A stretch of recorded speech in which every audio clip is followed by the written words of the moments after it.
My name is Saleemul Huq. I'm director of the International Center for Climate Change and Development based at the Independent University, Bangladesh.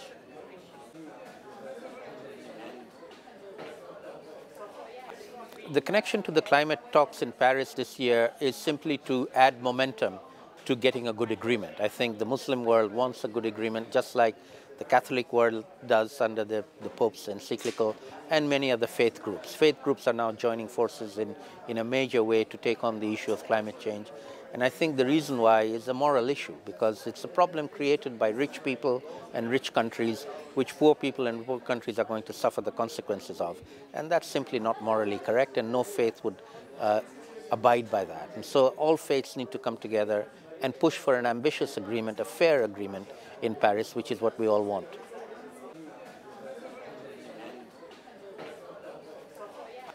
I think there are two terms of actions coming out of this. One is I personally, as a Muslim, will take this around and tell people about it, and I hope others will do the same. So it's spreading the word in the Muslim community about our responsibilities. It's about our need to take actions and take responsibility for our pollution that we cause and stop doing it as much as possible. On the other hand, the leaders will take it to Paris, they'll take it to the UN Secretary General and to higher level heads of government and urge them to take action at the political level, which we also need.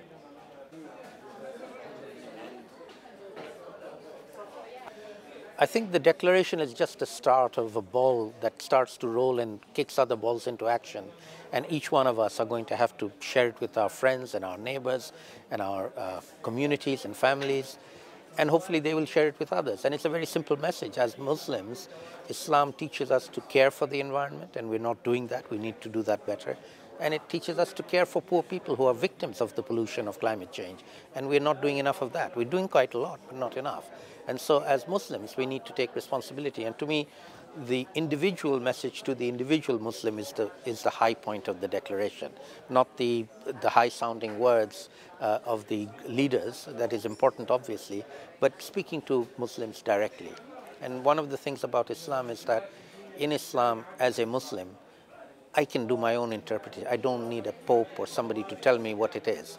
I can read the Quran, I can make sense of it myself, and I can abide by the teachings. And hopefully this declaration will allow people to make that decision.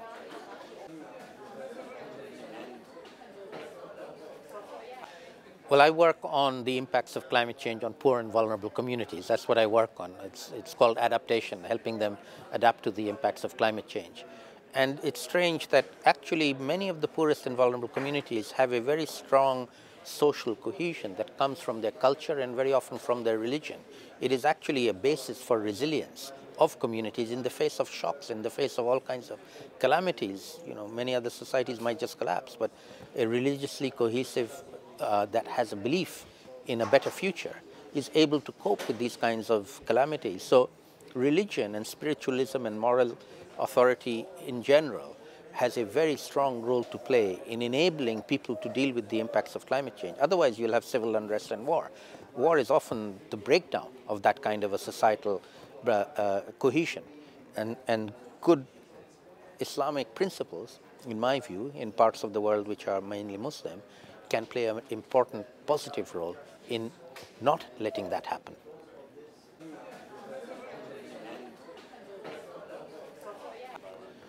I think the biggest impact of faith communities is that speak to the individual of their faith. It's not about leaders and about politicians and about businessmen doing things. It's about individuals.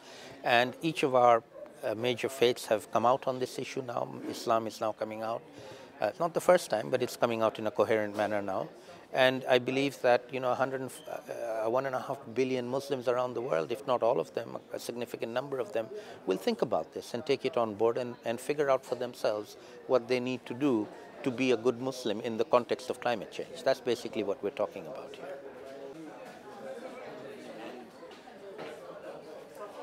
I think the notion that we can't have quality of life improvements without polluting, in my view, is wrong.